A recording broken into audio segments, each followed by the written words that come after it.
Welcome to fit facts with Anmol. आज हम एक खास गाइड को एक्सप्लोर कर रहे हैं। टॉपिक है होमोसिस्टीन। शायद ये नाम ज़्यादातर लोगों ने ना सुना हो, लेकिन हमारी हार्ट हेल्थ के लिए खासकर इंडिया में ये काफ़ी क्रिटिकल हो सकता है। गाइड इसे हमारी आर्टरीज का ट्रैफिक जैम कहती है। बिल्कुल बिल्कुल। और ये जैम interestingly B vitamin, specifically B12, B6 और फोलेट की कमी से डायरेक्टली जुड़ा हुआ है। अच्छा। तो आज का मिशन आई थिंक क्लियर है, समझना कि ये होमोसिस्टीन आखिर है क्या, बी विटामिन्स इस पिक्चर में कैसे फिट होते हैं, इंडियंस के लिए ये इतना सिग्निफिकेंट क्यों है, राइट। और सबसे इम्पॉर्टेंट, इसे मैनेज करने के लिए हम क्या प्रैक्टिकल स्टेप्स ले सकते हैं, टेस्टिंग से लेकर डाइट एडजस्टमेंट्स तक। Okay, let's unpack this then. इस मटेरियल के हिसाब से ये एक कॉमन इशू है, पर अक्सर हेल्थ चेकअप्स में ओवरलुक हो जाता है। चले बेसिक्स से शुरू करते हैं। ये होमोसिस्टीन चीज क्या है? कोई विलन है हमारी बॉडी का? नॉट इनहेरेंटली अ विलन, नहीं। गाइड बताती है कि ये एक्चुअली एक नॉर्मल अमीनो एसिड है, प्रोटीन मेटाबॉलिज्म के प्रोसेस में नेचुरली बनता है। अच्छा। Think of it as a temporary by product, एक हेल्दी बॉडी में बी विटामिन्स, जिनको हम अपनी रोड क्रू कह सकते हैं। Road crew, I like that analogy. हाँ, तो ये रोड क्रू इसे क्विकली प्रोसेस करके आगे बढ़ा देती है। तो ये क्रू काम कैसे करता है? मतलब क्या करते हैं ये बी विटामिन्स? प्राइमरीली दो तरीकों से, विटामिन B12 और फोलेट यानी विटामिन B9, ये मिलकर होमोसिस्टीन को रिसाइकल करते हैं, वापस मिथियोनिन नामक एक एसेंशियल अमीनो एसिड में कन्वर्ट करके। Okay, recycling. हाँ, और दूसरी तरफ विटामिन B6 एक अलग रूट से इसे कन्वर्ट करके सिस्टीन बनाता है। ये भी एक यूजफुल कंपाउंड है बॉडी के लिए। तो नॉर्मल कंडीशंस में ये फ्लो स्मूथ रहता है। तो फिर ट्रैफिक जैम वाली सिचुएशन कब आती है? क्लियरली तब जब ये रोड क्रू शॉर्ट स्टाफ्ड हो, मतलब बी विटामिन्स की कमी हो। एग्जैक्टली, वही पॉइंट है। जब B12, फोलेट या B6 की कमी होती है तो होमोसिस्टीन इफेक्टिवली फंस जाता है। इट कांट बी रिसाइकल्ड और कन्वर्टेड एफिशिएंटली। अच्छा। इससे ब्लड में इसका लेवल बढ़ने लगता है, and that's the traffic jam. और ये जैम हमारी आर्टरीज के लिए बुरा क्यों है? गाइड में वो सैंड पेपर वाला एग्जाम्पल था। प्रिसाइसली, हाँ। गाइड कहती है कि chronically high levels of homocysteine can damage the delicate inner lining of our arteries, जिसे endothelium कहते हैं। Imagine it like sandpaper, constantly rubbing against the artery wall.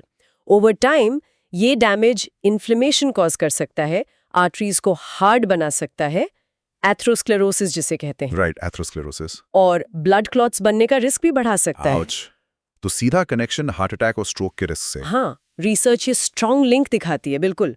High homocysteine एक इंडिपेंडेंट रिस्क फैक्टर माना जाता है कार्डियोवैस्कुलर प्रॉब्लम्स के लिए। Guide specifically India की बात करती है। Why is this particularly relevant for us? यहाँ रिस्क ज्यादा क्यों है? देखिए, इंडिया में एक यूनिक सिचुएशन है जिसे कभी-कभी हेल्थ डिस्कशंस में इंडियन पैराडॉक्स भी कहा जाता है।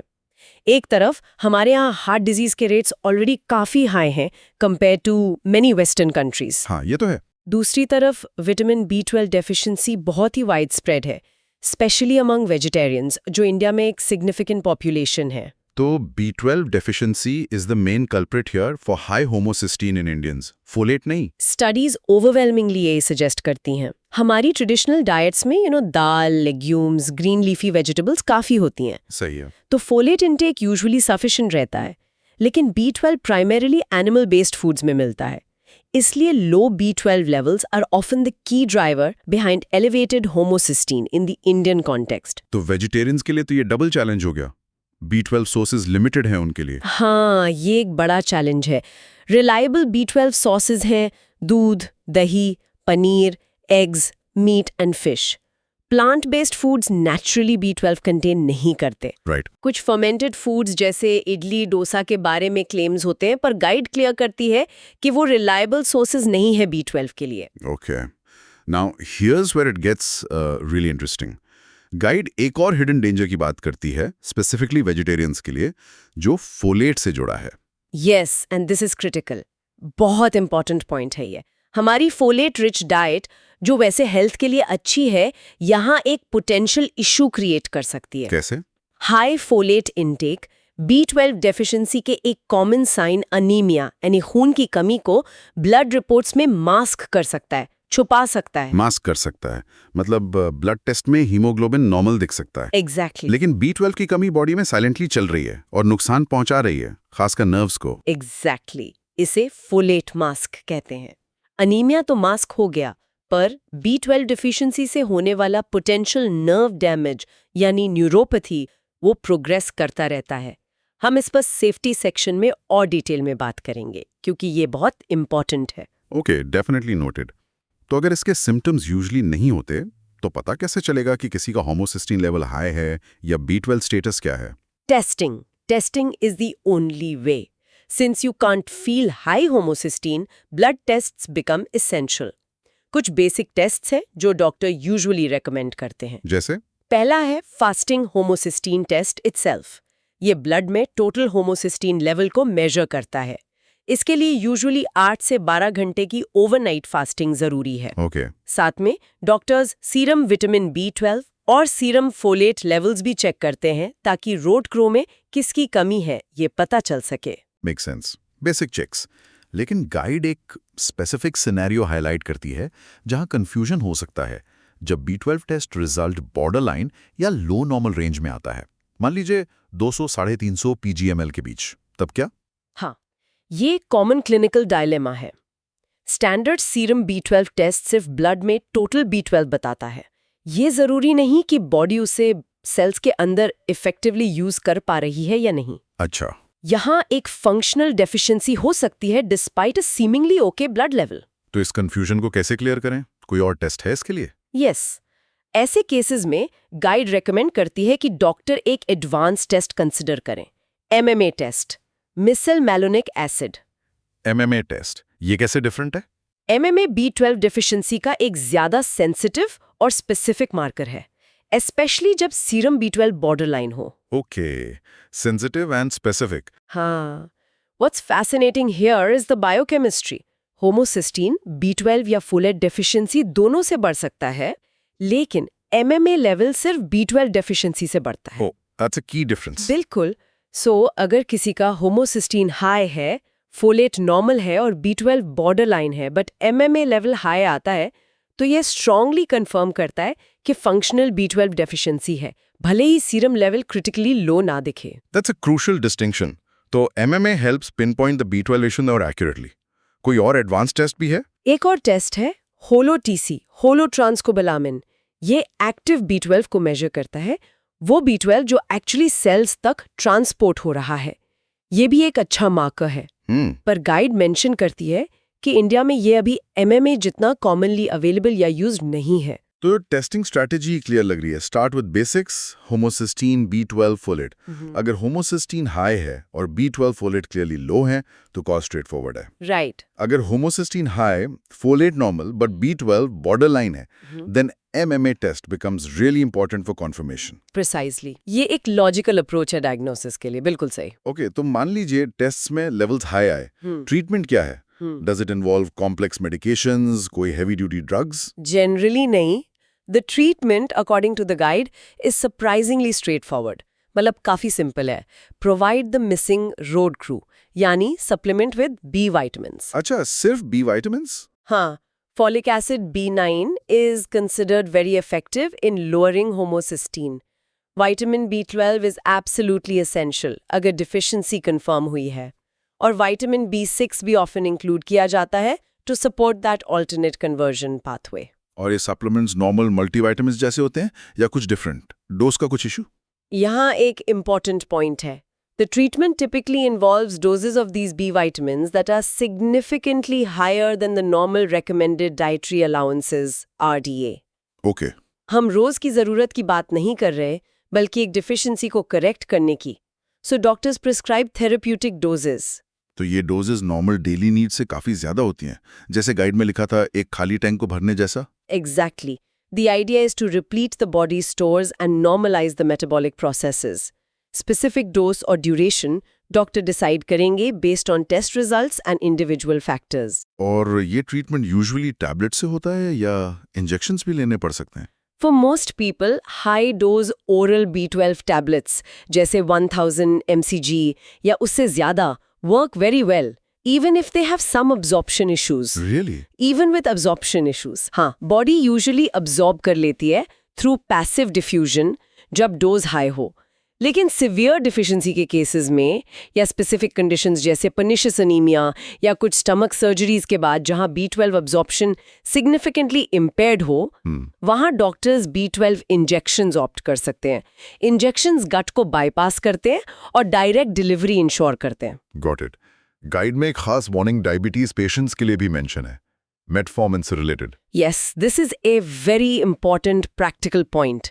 Metformin, जो टाइप 2 डायबिटीज के लिए वाइडली यूज्ड और इफेक्टिव ड्रग है, हाँ, काफी कॉमन है. हाँ, तो ये लॉन्ग टर्म यूज में विटामिन B12 अब्जॉर्प्शन को इंटरफियर कर सकती है गट में.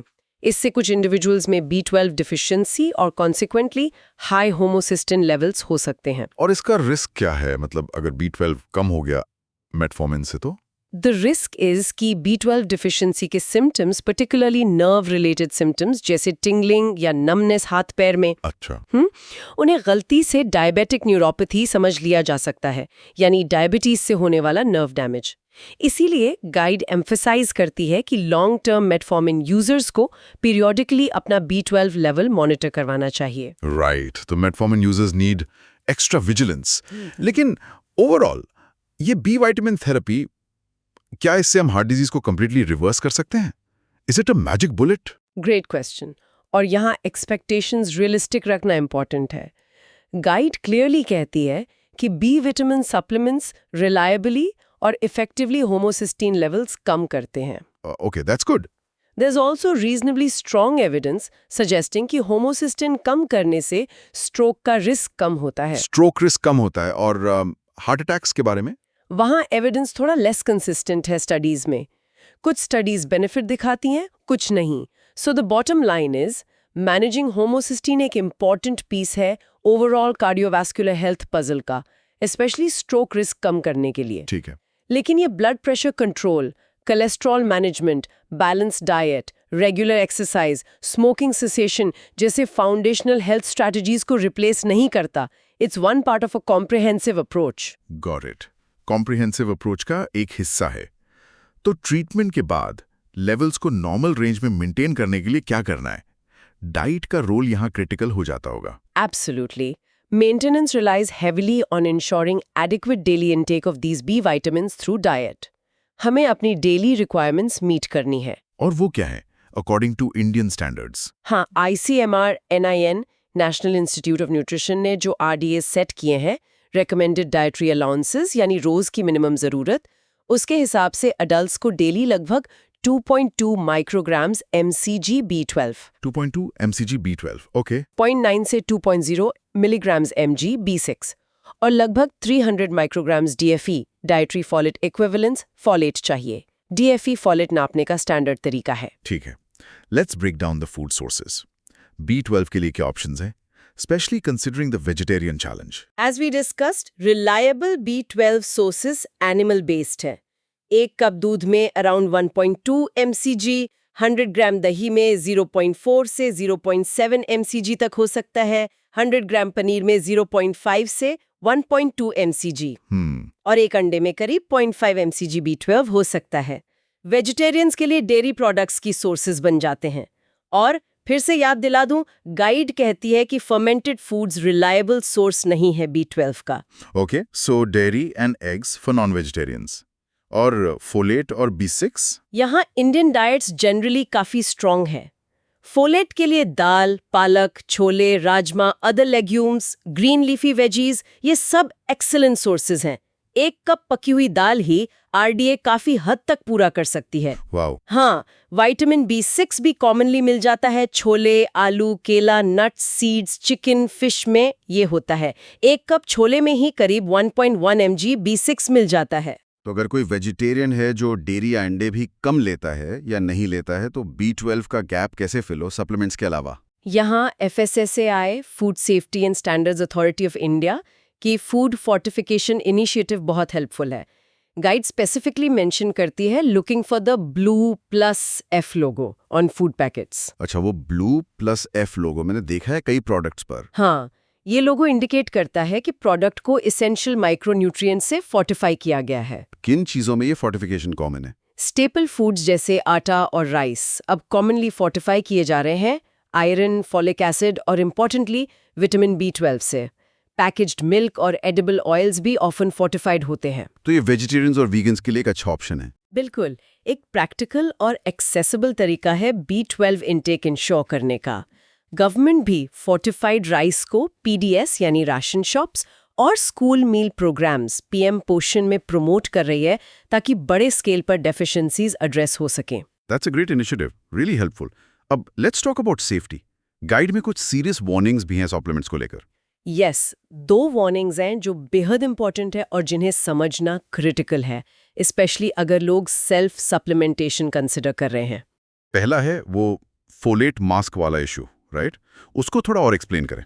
Exactly, let's revisit that. अगर किसी को अनडिटेक्टेड विटामिन B12 डेफिशिएंसी है, जो वेजिटेरियंस में कॉमन हो सकती है, और वो व्यक्ति high dose folic acid supplement लेना शुरू कर देता है। हाई डोज मतलब कितना? टिपिकली 1 mg यानी 1000 माइक्रोग्राम्स या उससे ज्यादा डेली। तो क्या होता है, फोलिक एसिड ब्लड पिक्चर को इम्प्रूव कर देता है, अनीमिया ठीक हो जाता है या मास्क हो जाता है, लेकिन अंडरलाइंग B12 डिफिशिएंसी कंटिन्यू करती है। ओके। इससे सबसे बड़ा खतरा है progressive neurological damage, tingling, numbness, memory problems, balance issues, जो इरिवर्सिबल भी हो सकता है अगर डायग्नोसिस और ट्रीटमेंट में बहुत देर हो जाए। ओह, दैट्स सीरियस। तो रूल क्या है इसे अवॉइड करने का? Simple rule, never take high dose folic acid supplements 1 mg or more without first confirming your vitamin B12 status। हमेशा पहले टेस्ट करवाएं। राइट, पहले B12 चेक, फिर फॉलिक एसिड अगर हाई डोज है तो। हाँ, एक इम्पॉर्टेंट क्लैरिफिकेशन, जो +F फोर्टिफाइड फूड्स हैं वो जनरली सेफ हैं इस कॉन्टेक्स्ट में, क्योंकि FSSAI स्टैंडर्ड्स इंश्योर करते हैं कि उनमें फॉलिक एसिड के साथ B12 भी ऐड किया जाए। Okay, that's a crucial safety check. दूसरी वार्निंग क्या थी B6 के बारे में? हाँ, it's about vitamin B6 overdose. Vitamin B6 water soluble है, तो लोग सोचते हैं कि एक्स्ट्रा बॉडी से निकल जाएगा, कोई हार्म नहीं होगा, पर गाइड वार्न करती है कि एक्सट्रीमली हाई डोजेस, कितना है? जैसे 50-100 मिलीग्राम या उससे भी ज्यादा डेली, अगर लंबे समय तक लिए जाएं, मंथ्स टू इयर्स, तो वो भी नर्व डैमेज कॉज कर सकते हैं, स्पेसिफिकली सेंसरी न्यूरोपैथी। उसके सिम्टम्स क्या हैं? सिम्टम्स सिमिलर है, टिंगलिंग, नमनेस, पेन इन एक्सट्रेमिटीज, वही नर्व डैमेज वाले साइंस। तो B6 के हाई डोज सप्लीमेंट्स भी बिना डॉक्टर के एडवाइस के नहीं लेने चाहिए? करेक्ट। स्टैंडर्ड मल्टीविटामिन्स में जो B6 होता है वो सेफ लिमिट्स में होता है, लेकिन high potency individual B6 supplements बिना मेडिकल गाइडेंस के अवॉइड करने चाहिए। ये दोनों वार्निंग्स तो काफी सीरियस हैं। क्लियरली शोज के सप्लीमेंट्स को केयरफुली हैंडल करना जरूरी है, ब्लाइंडली नहीं लेना चाहिए। बिल्कुल, अवेयरनेस इज की, इन्फॉर्म डिसीजन लेना चाहिए। अगर कोई इस ट्रैफिक जैम को यानी हाई होमोसिस्टीन को इग्नोर करता है तो लॉन्ग टर्म कॉन्सिक्वेंसेस क्या हो सकते हैं? क्या होता है अगर हम इसे एड्रेस ना करें? इनिशियली जैसे हमने डिस्कस किया, हाई होमोसिस्टीन साइलेंट रहता है, कोई सिम्टम्स नहीं होते, लेकिन ओवर इयर्स एंड डेकेड्स ये क्रॉनिक डैमेज करता रहता है आर्टरीज को। आर्टरीज हार्डन होती हैं, एथियोस्क्लेरोसिस, ब्लड क्लॉट फॉर्मेशन का रिस्क बढ़ता है, ultimately leading to a significantly increased risk of heart attack and stroke. तो कार्डियोवैस्कुलर रिस्क तो क्लियर है, और अगर इसका कॉज B12 डिफिशिएंसी था जिसे एड्रेस नहीं किया गया, तो सिचुएशन और भी सीरियस हो जाती है। इट्स अ डबल वैमी, जैसे गाइड में लिखा है। डबल वैमी कैसे? आपको आर्टरी डैमेज का रिस्क तो है ही हाई होमोसिस्टीन से, साथ में B12 डेफिशिएंसी के स्पेसिफिक कॉन्सिक्वेंसेस भी फेस करने पड़ सकते हैं। अच्छा, B12 डेफिशिएंसी के अलग से प्रॉब्लम्स? हाँ, जैसे anaemia leading to fatigue, weakness, shortness of breath, cognitive issues, memory problems, difficulty concentrating, brain fog. Brain fog, हाँ सुना है इसके बारे में। और potentially severe and irreversible neurological problems. ये पिन्स एंड नीडल्स से शुरू होकर बैलेंस प्रॉब्लम्स, डिफिकल्टी वॉकिंग और एक्सट्रीम केसेस में पैरालिसिस तक जा सकता है। Wow, that sounds quite alarming. लेकिन I guess the good news is कि ये सब लार्जली प्रिवेंटेबल और ट्रीटेबल है अगर टाइम पे पता चल जाए। Yes, absolutely. गाइड इस बात पर बहुत जोर देती है। रिस्क्स बताने का पर्पस डराना नहीं, बल्कि अवेयरनेस क्रिएट करना है। Right. Simple blood tests, timely diagnosis, dietary modifications जैसे डेयरी और एग्स इंक्लूड करना या प्लस फोर्टिफाइड फूड्स यूज़ करना और ज़रूरत पड़ने पर मेडिकल सुपरविजन में अप्रोप्रिएट बी विटामिन सप्लीमेंटेशन से होमोसिस्टीन लेवल्स को इफेक्टिवली मैनेज किया जा सकता है और इन सीरियस लॉन्ग टर्म रिस्क्स को सिग्निफिकेंटली कम किया जा सकता है। That's reassuring. गाइड में एक practical 8 to 12 week action plan का भी जिक्र है। Can you briefly summarize that? एक रोड मैप जैसा। श्योर, एक स्ट्रक्चर्ड अप्रोच है ये। फेज 1 वीक 0, डॉक्टर से कंसल्ट करें, अपने रिस्क फैक्टर्स डिस्कस करें, डाइट, फैमिली हिस्ट्री, मेटफॉर्मिन जैसी मेडिकेशंस, रिकमेंडेड टेस्ट्स करवाएं, fasting homocysteine, serum B12, serum folate, और अगर B12 बॉर्डरलाइन आए तो MMA के बारे में पूछें। इनिशियल डाइटरी इंप्रूवमेंट्स शुरू करें, जैसे डेली B12 सोर्स ऐड करना अगर वेजिटेरियन है। ओके, पहला step consultation and testing. Phase 2 weeks 1 to 8, test results doctor से डिस्कस करें। अगर लेवल्स हाई हैं और सप्लीमेंटेशन ज़रूरी है तो प्रिस्क्राइब्ड ट्रीटमेंट शुरू करें। एक्टिवली प्लस फोर्टिफाइड फूड्स जैसे आटा, राइस, मिल्क को अपने डेली मील्स में इनकॉर्पोरेट करें। अगर मेटफॉर्मिन ले रहे हैं तो डॉक्टर को याद दिलाएं कि B12 लेवल्स मॉनिटर करते रहें। Treatment and active changes. Phase 3 weeks 8 to 12, doctor की एडवाइस पर रीटेस्ट करवाएं। प्रोग्रेस चेक करें कि होमोसिस्टीन लेवल्स नॉर्मलाइज हुए या नहीं, और फिर long term maintenance plan discuss करें। क्या सप्लीमेंट्स कंटिन्यू करने हैं, शायद कम डोज पर, या डाइटरी चेंजेस और फोर्टिफाइड फूड्स सफिशिएंट हैं। Follow-up and maintenance. That provides a clear roadmap for taking action. Yes, it breaks it down into manageable steps. Practical है काफी। तो ये तो हमारा डिस्कशन होमोसिस्टीन पर based on this detailed guide. The key takeaway seems to be ये एक important, often overlooked health marker है, especially relevant in the Indian context due to widespread B12 issues. सही कहा। लेकिन the positive side is it's manageable. घबराने की बात नहीं है। बिल्कुल। Proper testing including MMA when necessary, B vitamin intake पर ध्यान देना थ्रू डाइट, फोर्टिफाइड फूड्स या सप्लीमेंट्स अंडर गाइडेंस, और डॉक्टर से रेगुलर फॉलोअप, ये सब इस पोटेंशियल ट्रैफिक जैम को कंट्रोल में रख सकते हैं। It's really about being proactive rather than reactive. बिल्कुल। Thanks for joining us on Fit Facts with Anmol for this insightful discussion. आज के लिए एक फाइनल थॉट लिसनर के लिए छोड़ जाते हैं।